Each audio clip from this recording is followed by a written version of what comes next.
Portal Sustentabilidade aqui na USP, iniciando uma entrevista com o Dr. José Alexandre Marzagão Barbuto. Dr. José, como é que está? Tudo bem. Tudo bem. Há cerca de 2 anos, nós levamos o Dr. Barbuto para o estúdio, gravamos uma reportagem. O que isso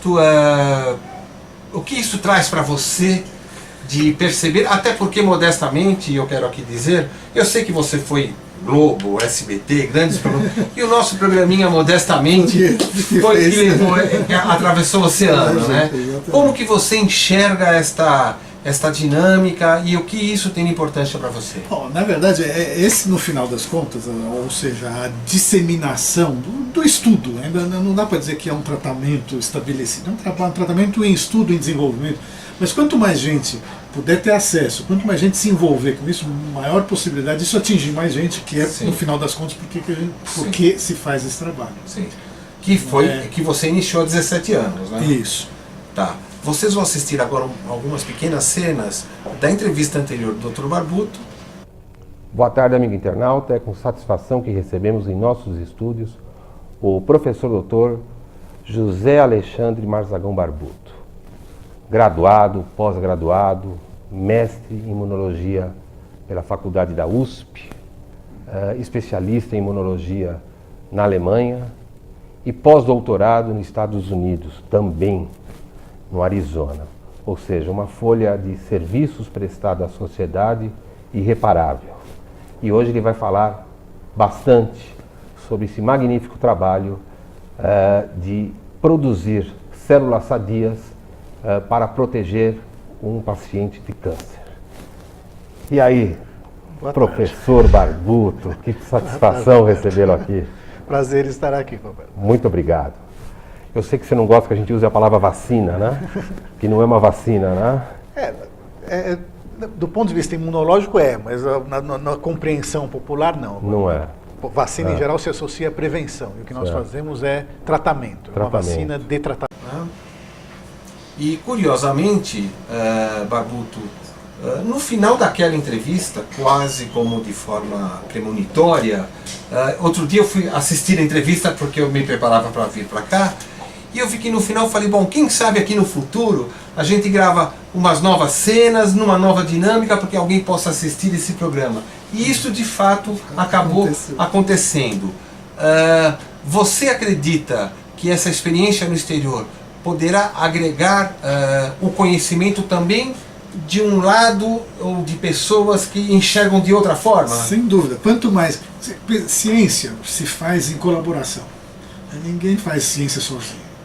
Então, quanto mais gente se envolver, quanto mais gente criticar, quanto mais gente procurar saídas, maior a probabilidade disso funcionar e de ir mais para frente. Ou seja, ninguém pode dizer, eu sei tudo e ninguém discute comigo. Isso seguramente não funciona. É isso que leva as grandes descobertas adiante, né? É o debate saudável. Às vezes as grandes descobertas vêm... Olha, outro dia uma história comprida. Mas pode contar. Você contou algumas no primeiro programa, você pode contar outras nesse.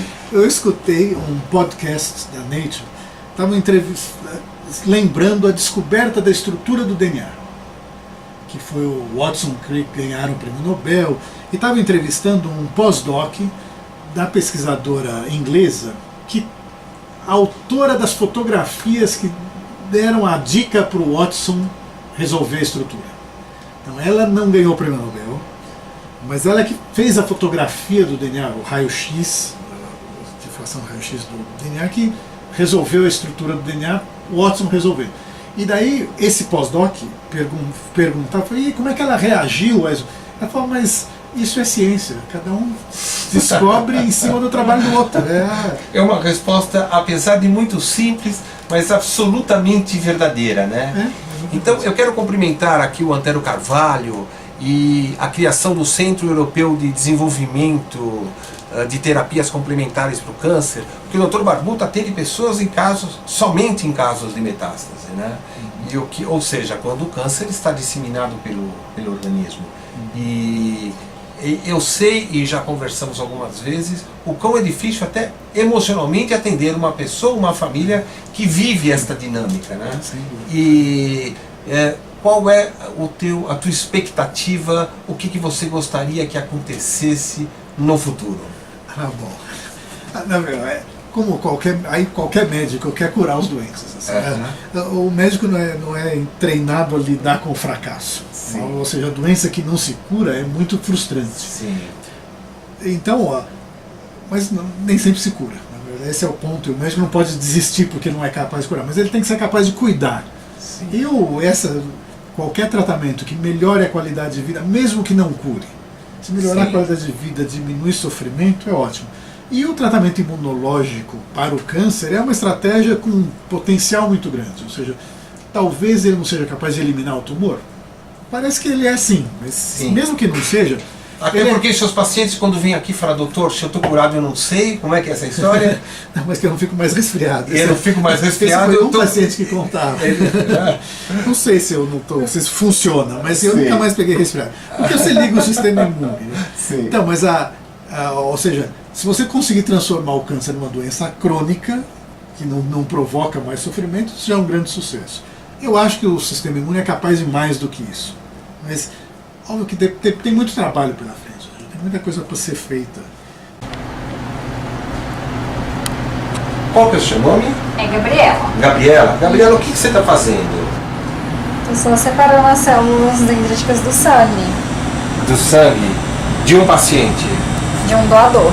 De um doador.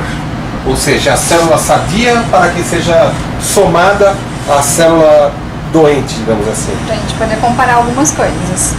Tá bom. Há quanto tempo você trabalha aqui? Há 3 meses. 3 meses? Isso.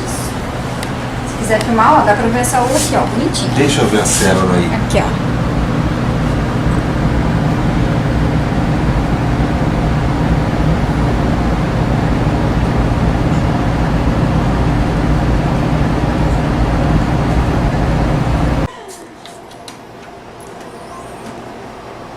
Dr. Barbuto, essa célula que a Gabriela separou lá dentro, ela está sendo colocada nesse equipamento, é uma centrífuga. Qual que é o objetivo disso? A centrífuga é uma centrífuga, ou seja, ela vai girar a uma velocidade alta e as células que estão em suspensão no meio líquido são mais densas, vão para o fundo do tubo e se separam. Então você, quando termina a centrifugação, você consegue jogar fora o líquido e fica com as células num botão. Você lava, né? Você vai trocando, as células geram do sangue, você tira o soro, que era onde as células estavam, e vai pondo no meio de cultura, a solução.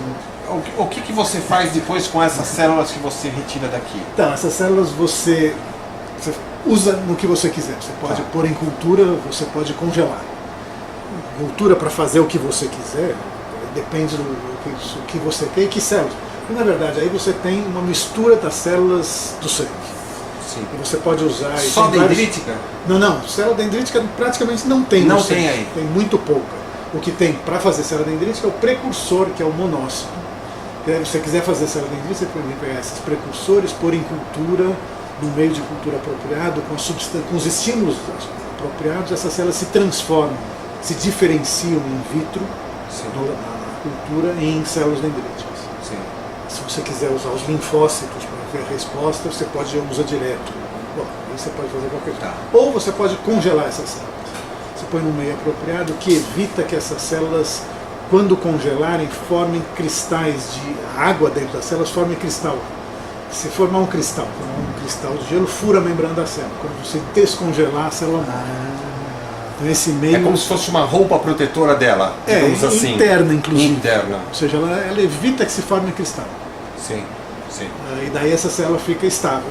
Como está congelado, ela não envelhece, então ela fica muitos anos. Bom, se faz isso quando você guarda a célula tronco do cordão.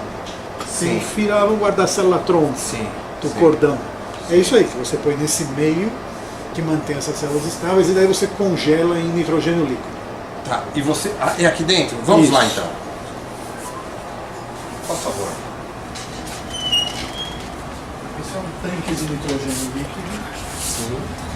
Por favor, Bel. Esse é um tanque de nitrogênio. Em que tem nitrogênio líquido ali dentro e você tem essas varetas com gavetas Ah, e Em tem o cada uma nome dessas do caixas. paciente, ou o número do paciente. Legal. Você Sim. tem em cada uma dessas caixas, você tem Pode guardar. 96 tubos.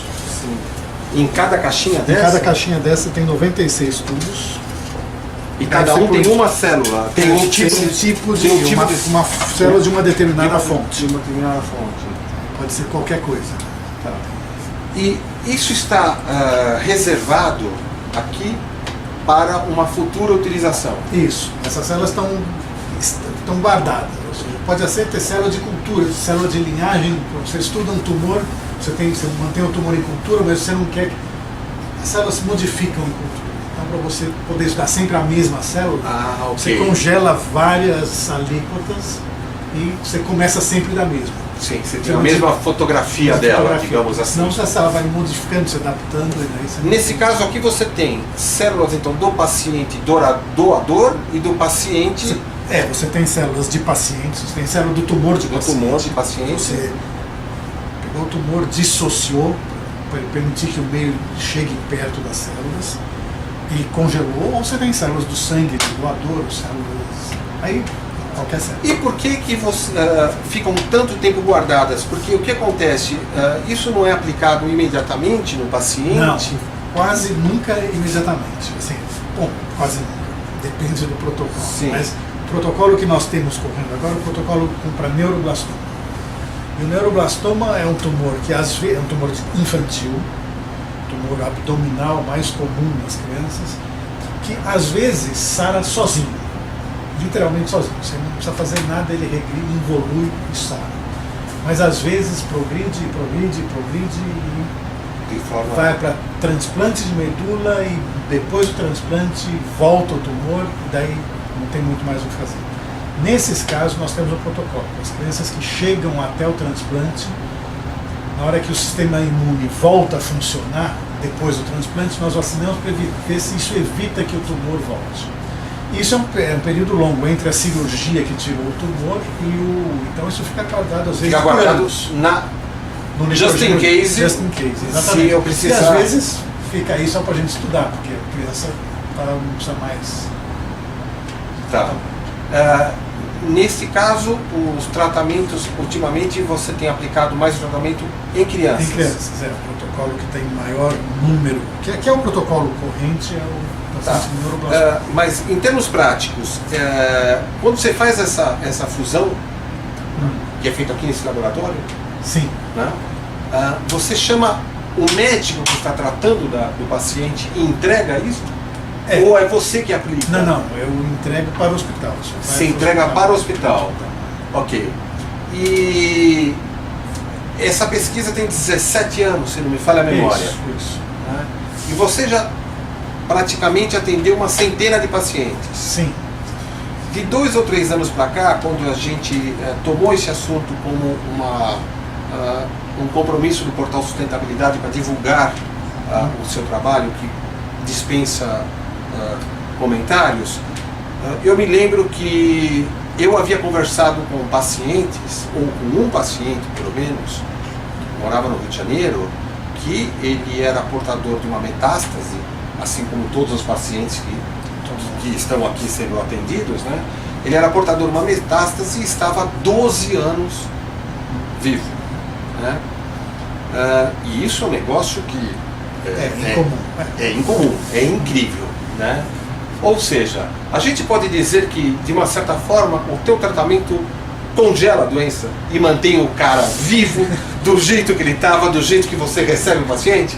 A gente pode dizer que às vezes parece que acontece isso. Sim. A ideia é exatamente essa, não é? Ou a relação do tumor com o sistema imune é uma relação complicada. Aparentemente, hoje pouca gente duvida. Alguns anos atrás muita gente duvidava. Hoje quase ninguém duvida.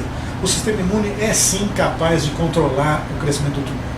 Só que o tumor convence o sistema imune que não precisa controlar. Que não precisa fazer isso. Ele deseduca o sistema imune. Não, na verdade ele educa, ele aproveita o sistema imune. Ele engana. Ele engana o sistema imune. Ele aproveita os mecanismos do sistema imune de se autorregular. E daí escapa. Na hora que se percebeu isso, se conseguiu interferir nisso, perceberam que o sistema imune cura câncer. Sim.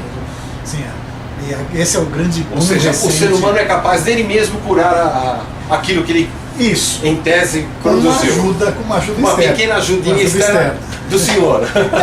Aí tem várias estratégias. Sim. A que nós usamos é um pouco diferente da que todo mundo, da que está hoje na moda. Porque o que está hoje na moda é essencialmente isso, é tirar o break. Nós vamos tirar o break. Eu uso um anticorpo monoclonal que desliga os breaks do sistema imune e o sistema imune vai e briga contra o que tiver na frente Sim, dele. você deixa ele sair lutando contra a doença. Contra o que tiver na frente O dele. que tiver na frente dele. Daí não é só doença, esse é um tratamento que tem efeitos colaterais, porque você se tolera, o sistema imune tolera o próprio organismo graças a esses breaks. Sim. Você tira os breaks, você tem complicações controláveis, mas você tem. Sim. O que nós fazemos é tentar ligar a resposta do sistema usando a célula dendrítica. Se dá um choque de responsabilidade. Exatamente, não, é melhor assim, é uma vitrine, você vende melhor. Assim, você põe na vitrine uma coisa que o sistema imune Você faz resolve sistema imune, comprar. isso daqui é uma célula doente. Tá? Exatamente. Essa aqui é uma célula sadia, você começa a dar aula de. Exatamente, é essa a ideia. Então isso às vezes funciona de fato. Às vezes o sistema imune fala, opa, é mesmo. Às vezes não. Às vezes também provavelmente o que vai funcionar vai ser uma mistura das duas estratégias. Mostrar e tirar o break. Que aliás é o projeto da Gabriela. É o seu projeto, Gabriela? Vai tentar. É.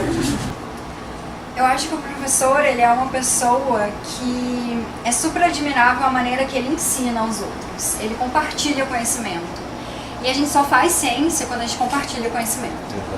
Então, eu acho isso maravilhoso. Eu vim atrás de mais conhecimento e eu achei uma pessoa que é uma fonte inesgotável de conhecimento. Sim.